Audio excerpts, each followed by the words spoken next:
A very good morning class 5. Today we are going to start chapter 8, that is the frigid zone.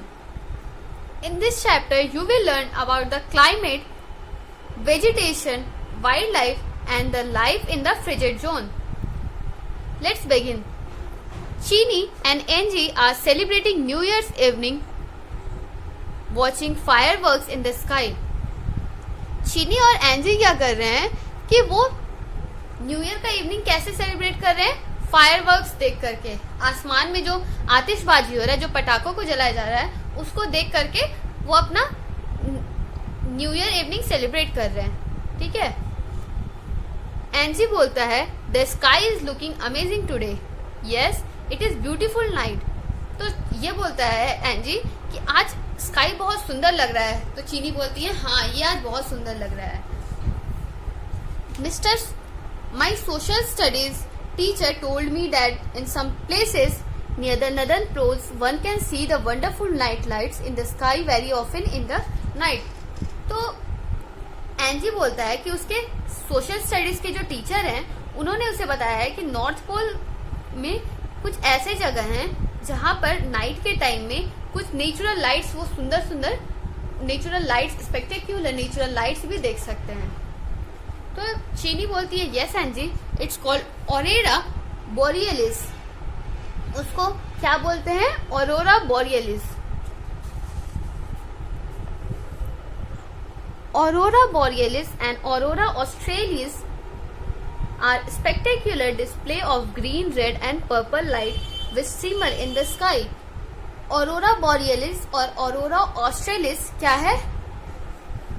वो red, purple, green light का वो जो आसमान में चमकता है, जो एक बहुत सुंदर एक दृश्य बनाता है। ये जो रात के टाइम में ऑरोरा बोरियलिस और ऑरोरा ऑस्ट्रेलिस में से क्या होता है कि आसमान में ग्रीन, रेड और पर्पल लाइट दिखता है और वो बहुत सुंदर लगता है। स्पेक्टेक्युलर मतलब बहुत सुंदर।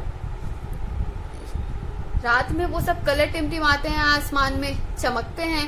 They can only be seen at night in the high latitudes of the earth near the frigid zone.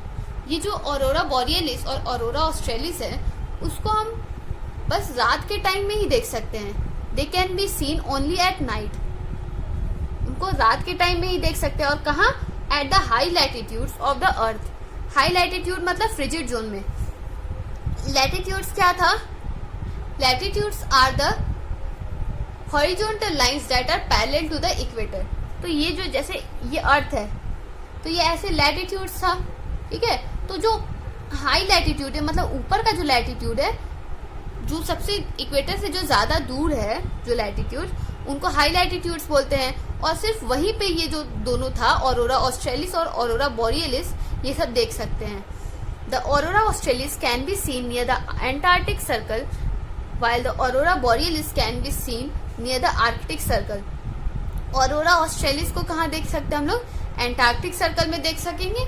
और ऑरोरा बोरियलिस जो है वो कहाँ पे दिखेगा? वो आर्कटिक सर्कल के साइड दिखेगा। ठीक है। ये देखिए ऑरोरा ऑरियलिस कहाँ दिखेगा? Antarctic circle. एंटार्क्टिक सर्कल कहाँ है? ये रहा, इसके साइड ऑरोरा ऑस्ट्रेलिस दिखेगा। ठीक है। और ऑरोरा बोरियलिस कहाँ दिखेगा? आर्कटिक सर्कल के पास। कहाँ पर? आर्कटिक सर्कल के पास। यहाँ पे ऑरोरा बोरियलिस दिखेगा। They are caused when charged particles emitted from the sun collide with the particles in the Earth's atmosphere. ये जो लाइट निकलता है वो कैसे निकलता है? ये लाइट तब निकलता है जब सन से जो चार्ज पार्टिकल निकलते हैं, सन से जो चार्ज पार्टिकल एमिट होते हैं, वो पार्टिकल्स जब अर्थ के एटमॉस्फेयर में आकर के दूसरे पार्टिकल्स के साथ टकराते हैं तो ये ग्रीन, रेड, पर्पल लाइट निकलते हैं। ठीक है। तो ये कैसे बनता है? जब सन से चार्ज पार्टिकल्स जो होते हैं वो आकर के अर्थ के एटमॉस्फेयर में दूसरे पार्टिकल से टकराते हैं तो ये ऑरोरा बोरियलिस बनता है, ऑरोरा ऑस्ट्रेलिस बनता है। ऑरोरा बोरियलिस और ऑरोरा ऑस्ट्रेलिस क्या है? वो लाइट जो रात में चमकता है, ये जो ग्रीन, रेड, पर्पल लाइट जो निकलता है उसको बोलते हैं। ठीक है। This result is small burst of light. ये जो पार्टिकल्स जब टकराते हैं उनके वजह से लाइट निकलता है। The frigid zone are the coldest region of the earth. They are covered by ice and snow throughout the year. Frigid zone जो है वो अर्थ का कोल्डेस्ट रीजन है और वो पूरे साल आइस से कवर्ड रहता है, वो पूरे साल आइस से कवर्ड रहता है। There are 2 frigid zones. India earth पे 2 फ्रिजिड जोन है।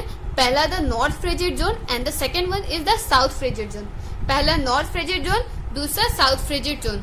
ठीक है। The north frigid zone is located between Arctic circle and north pole. जो नॉर्थ फ्रिजिड जोन है वो कहां से कहां तक है? आर्कटिक सर्कल से लेकर के नॉर्थ पोल तक, और साउथ फ्रिजिड जोन जो है वो एंटार्क्टिक सर्कल से लेकर के साउथ पोल तक है। ठीक है, एंटार्क्टिक सर्कल से लेकर के साउथ पोल तक।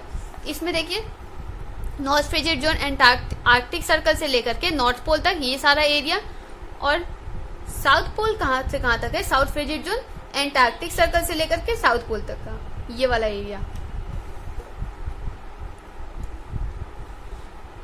नेक्स्ट टॉपिक क्या है? Climate. The frigid zone experience cold climate because of their distance from the equator. They receive the slanting rays of sun and remain very cold throughout the year. जो frigid zone है वहाँ वो बहुत ज़्यादा ठंडा होता है, वहाँ का क्लाइमेट बहुत ज़्यादा कोल्ड होता है because of the distance from the equator. क्यों? क्योंकि वो इक्वेटर से बहुत ज़्यादा दूर हैं। फ्रिजिड जोन्स जो होते हैं वो इक्वेटर से बहुत ज़्यादा दूर होते हैं, इसीलिए वो बहुत ज़्यादा ठंडे होते हैं, वहाँ का क्लाइमेट बहुत ज़्यादा कोल्ड होता है। They receive the slanting rays of sun and remain very cold throughout the year. जो नॉर्थ पोल और साउथ पोल है वहां पे स्लैंटिंग रेज जाता है, स्लैंटिंग सन रेज जाता है, मतलब सीधा डायरेक्टली नहीं जाता है, स्लैंटिंग थोड़ा टेढ़ा होके जाता है। इससे क्या होता है? जो हीट का इंटेंसिटी कम हो जाता है, सन का इंटेंसिटी कम हो जाता है। And remain very cold throughout the year, and remain very cold throughout the year. The precipitation is in the form of snow and water is mostly in a frozen state. वहाँ पे क्या होता है? Snow बहुत सारा होता है और वहाँ का पानी भी जो होता है, जो भी वाटर होता है वो भी जम जाता है। फ्रिजिड जोन में जो वाटर होता है, वाटर बॉडीज भी जम जाते हैं, सारा पानी का जितना भी सोर्स होता है वो सारा जम जाता है। The Arctic circle is covered with a thick layer of ice called ice cap. जो आर्कटिक सर्कल है वो थिक लेयर ऑफ आइस से कवर्ड होता है, मतलब आर्कटिक सर्कल पर आइस का एक लेयर बन जाता है। ठीक है, वहां के एरिया पर, तो उसको क्या बोलते हैं? उसको आइस कैप बोलते हैं। The Arctic circle is covered with a thick layer of ice called ice cap. The northern part of the north frigid zone and the southern part of the south frigid zone experience 6 months of continuous day and 6 months of continuous night time due to the tilt of Earth's axis. तो north frigid zone में और south frigid zone में दो northern most part है और दो southern most part है। इन दोनों पार्ट में क्या होता है कि 6 महीने के लिए कंटिन्यूअस दिन होता है और 6 महीने के लिए कंटिन्यूअस रात होता है। इसका रीजन क्या होगा? क्योंकि हमारा जो अर्थ है वो एक एक्सिस पर टिल्टेड है। हमारा जो अर्थ है वो एक एक्सिस पर टिल्टेड है। टिल्टेड मतलब झुका हुआ। उसकी वजह से क्या होता है कि 6 महीने तक कंटिन्यूअसली दिन होगा और 6 महीने रात होगा। जैसे ये जो नॉर्थ पोल है यहाँ पे अभी दिन है, पर जब ये धीरे धीरे ऊपर होगा, जब ये रिवॉल्व करेगा सन के अराउंड, तो ये जब ऊपर होगा तो ये नॉर्थ पोल के साइड तो सनराइज जा नहीं पाएगा। तो वहां पे जब तक यहाँ पे नहीं आ जा रहा तो 6 महीने तक वापस दिन होगा, यहाँ पे रात होगा नॉर्थ पोल में। फिर जब ये धीरे धीरे नीचे आएगा तब नॉर्थ पोल पे इसका लाइट जाएगा, सनराइज जाएगा, तो यहाँ पे 6 महीने कंटिन्यूअसली दिन होगा। फिर ऊपर में जब रहेगा तो 6 महीने नाइट होगा। In southern part of the North Frigid Zone, the summer season is very hot, while the rest of the year it is winter. North Frigid Zone का जो southern part है, वहाँ पे समर बहुत छोटा होता है, समर बहुत छोटा होता है। North Frigid Zone का जो southern part है, वहाँ पे समर बहुत छोटा होता है और पूरे साल क्या होता है? विंटर होता है। और बाकी पूरे साल क्या होता है? विंटर होता है। समर टेम्परेचर में vary from 2 degree Celsius to 10 degree Celsius. Summer में वहाँ का नॉर्थ फ्रिजिड जोन का टेम्परेचर क्या होता है? वहाँ के सदर्न पार्ट का 2 डिग्री सेल्सियस से लेकर के 10 डिग्री सेल्सियस तक। विंटर टेम्परेचर में ड्रॉप टू -40°C। विंटर में वहां का टेम्परेचर कितना हो जाता है, -40°C तक चला जाता है। In the south frigid zone the continent of Antarctica remains frozen through out the year. South frigid zone का जो एंटार्क्टिका कॉन्टिनेंट है वो पूरे साल जमा होता है। It is no permanent human settlement, और वहाँ टेम्परेचर इतना कम है, माइनस में है, कि कोई लोग वहाँ पे हमेशा के लिए नहीं रह सकते। जो लोग रिसर्च करते हैं उसके लिए तो जा सकते हैं, पर वहाँ हमेशा के लिए सेटल नहीं हो सकते हैं वहाँ के टेम्परेचर की वजह से। नेक्स्ट क्या था, vegetation. Natural vegetation is scarce in frigid zone. Frigid zone में नेचुरल वेजिटेशन बहुत कम है। स्कार्स मतलब किसी चीज की कमी होना। It is so cold throughout the year that there is a layer of permanently frozen soil. वहां पे इतना ज्यादा ठंड है फ्रिजिड जोन में कि एक सॉइल का, एक जो स्नो होता है, आइस का एक लेयर जम जाता है। जो सॉइल होता है, सॉइल के ऊपर बर्फ का एक लेयर जम जाता है, जिसके वजह से वहां पे कोई वेजिटेशन नहीं हो सकता। This is called permafrost. This is called permafrost. वो जो लेयर जम जाता है उसको हम लोग क्या बोलते हैं, permafrost. This does not support to the growth of any plant.